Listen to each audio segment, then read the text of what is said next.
Introduction to CODIS and DNA.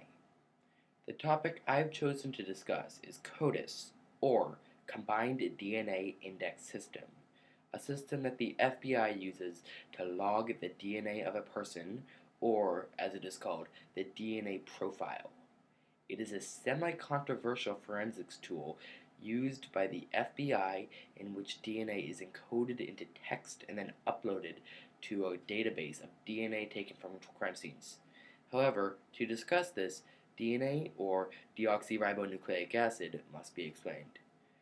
DNA is comprised of a double helix wrapping around bases adenine, guanine, cytosine, and thymine, which define the basic core of DNA. The bases are loosely bonded to their respective base by hydrogen bonds. The process of creation. To decide what parts of DNA is to be taken, as it is impossible to test all of the DNA bases in a strand, a process is used that takes the short tandem repeats, or STRs, of a DNA strand and creates the profile from them. The STRs are 13 particular areas of the DNA that all contain similar segments of DNA and are easily measured and compared to other STR strands from other suspects. Once the STRs have been determined, a process which creates the profile occurs. The process to create a DNA profile is synthesized through the use of PCR, or polymerase chain reaction. During this phase, small amounts of DNA, or nucleotides taken from the STRs, are copied over into a more observable concentration. Once this concentration is obtained, the bases relating to the DNA are copied into text, with each base pertaining to a different section of text. This DNA profile is then uploaded to CODIS for an evaluation of crimes. The uses of CODIS. After the DNA profile is created, it is then uploaded to the local CODIS database.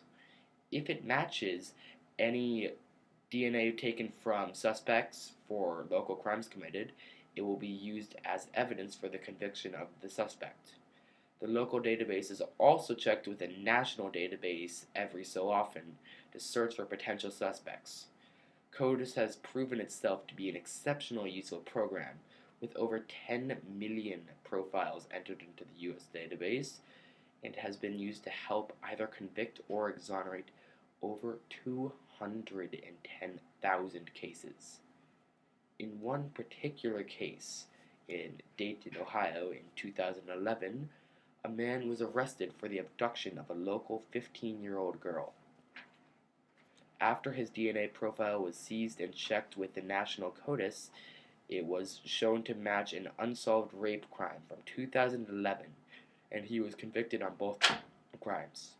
Without CODIS, many cases similar to this rape from 2001 would never be punished, and many criminals would get away completely. The controversies of CODIS. Although incredibly useful in forensics, many people believe that the use of CODIS violates constitutional rights, particularly the Fourth Amendment, which prohibits unreasonable searches and seizures and require any warrant to be judicially sanctioned. The central issue is the fact that in the majority of U.S. states, a DNA profile will be added to CODIS upon arrest, with consent not required. This is an issue, as arrests are often faulty, so one's DNA profile could be seized and uploaded to CODIS without the individual committing any crime.